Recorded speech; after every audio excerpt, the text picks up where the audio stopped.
When people first heard that Donald Trump wanted to buy Greenland, the reaction was laughter, memes, and disbelief. Late-night shows turned it into a joke. Headlines framed it as another bizarre headline from a... But when you strip away the comedy and look closely at history, power, geography, and the future of the planet, the idea stops sounding silly and starts revealing something much deeper. This was never really about buying land. It was about control, influence, and a future world order that is already taking shape beneath the ice. Greenland is not just a frozen island. It is the largest island on Earth, bigger than all of Western Europe combined, and yet home to fewer than 60,000 people. Nearly 80% of it is covered by ice, but that ice is melting faster than almost anywhere else on the planet. As it melts, something extraordinary is happening. New shipping routes are opening. Previously inaccessible mineral wealth is becoming reachable. Military positioning in the Arctic is becoming one of the most important strategic chessboards of the 21st century. And the United States knows this. To understand Trump's interest, you have to understand Greenland's position on the map.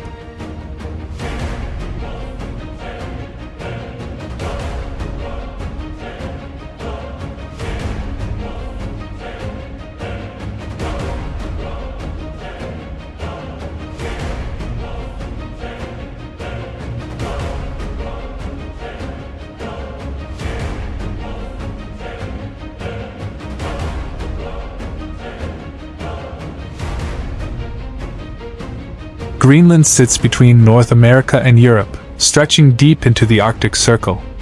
It lies directly between the United States and Russia, making it one of the most strategically valuable locations on Earth. During the Cold War, the US already recognized this value. It built Thule Air Base, now called Patuxent Space Base, in northwest Greenland, a critical installation for missile warning systems and space surveillance. Long before Trump, American presidents quietly understood that Greenland was a key shield protecting North America. But Trump did not think quietly. He said things out loud that other leaders preferred to keep behind closed doors. Greenland is officially an autonomous territory of Denmark, though it governs many of its own internal affairs.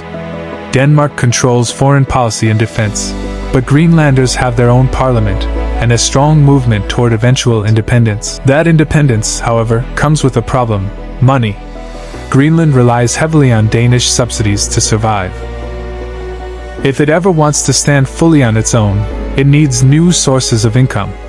And beneath Greenland's ice lies the answer: rare earth minerals, uranium, iron ore, zinc, oil and gas. These are not rumors or conspiracy theories.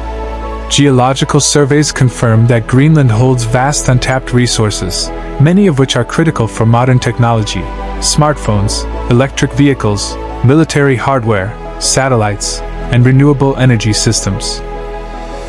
Right now, the global supply of rare earth minerals is dominated by China. That dominance worries the United States deeply.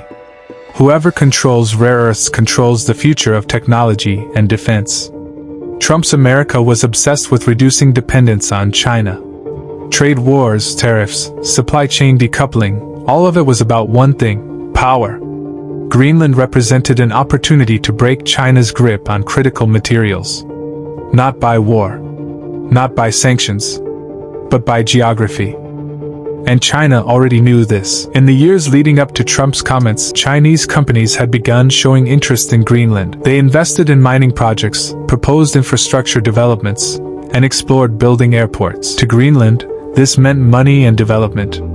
To the United States, it meant a rival power establishing a foothold in the Arctic, right next door to North America. That was unacceptable. Then there is Russia. As Arctic ice melts, Russia has aggressively expanded its military presence in the region. New bases, new icebreakers, new missile systems. The Arctic is no longer a frozen buffer, it is becoming a highway. Control of Arctic routes means faster shipping between Asia, Europe, and North America. It means naval dominance, it means early warning systems.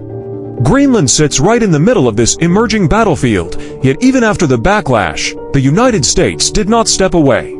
Instead, It increased diplomatic engagement with Greenland. It reopened a U.S. consulate in Nuuk after decades. It increased economic aid. It strengthened military cooperation. The strategy remained, only the packaging changed. Because the real issue was never ownership. It was access. If Greenland becomes independent someday, who will be its closest partner? Who will help develop its economy? Who will fund its infrastructure? Whoever answers those questions gains enormous influence over the Arctic's future. Trump understood that window was opening. From this perspective, Trump's interest looks less like a joke and more like blunt realism. The United States has a long history of buying land when it sees strategic value. The Louisiana Purchase, Alaska, even the Virgin Islands were bought from Denmark. In that context, Greenland fits perfectly into America's expansionist history. Trump simply said out loud what many strategists have quietly thought for decades: it would be better for Greenland to be under U.S. influence than fall into the orbit of rivals, but Trump's style mattered. He reportedly discussed the idea privately, then publicly, without the diplomatic language such a proposal requires. Denmark responded firmly, saying Greenland was not for sale. Greenland's leaders echoed that sentiment, emphasizing that they were not property to be bought. Trump reacted by canceling a state visit to Denmark, turning a geopolitical calculation into an international controversy. Beneath the melting ice, something ancient was slowly waking up. The frozen surface above cracked with a low, echoing sound, as if the earth itself was breathing again after centuries of silence. Cold water seeped through narrow gaps, dripping into a dark hollow below where no light had reached for generations. The air down there was heavy, stale, and wrong, like it didn't belong to the present world. Shadows clung to the walls, stretching unnaturally as the ice continued to weaken. With every drop of melting water, the temperature shifted, and the silence grew louder. Then it moved, not suddenly, not violently, slowly. A deep vibration passed through the ground, subtle enough to be mistaken for shifting ice, but deliberate enough to feel intentional. Whatever lay beneath wasn't trapped anymore, it was waiting. Ancient markings etched into the frozen stone began to reveal themselves as the ice receded, symbols that no one alive could read, yet somehow understood. They spoke of warnings, of doors that were never meant to be opened.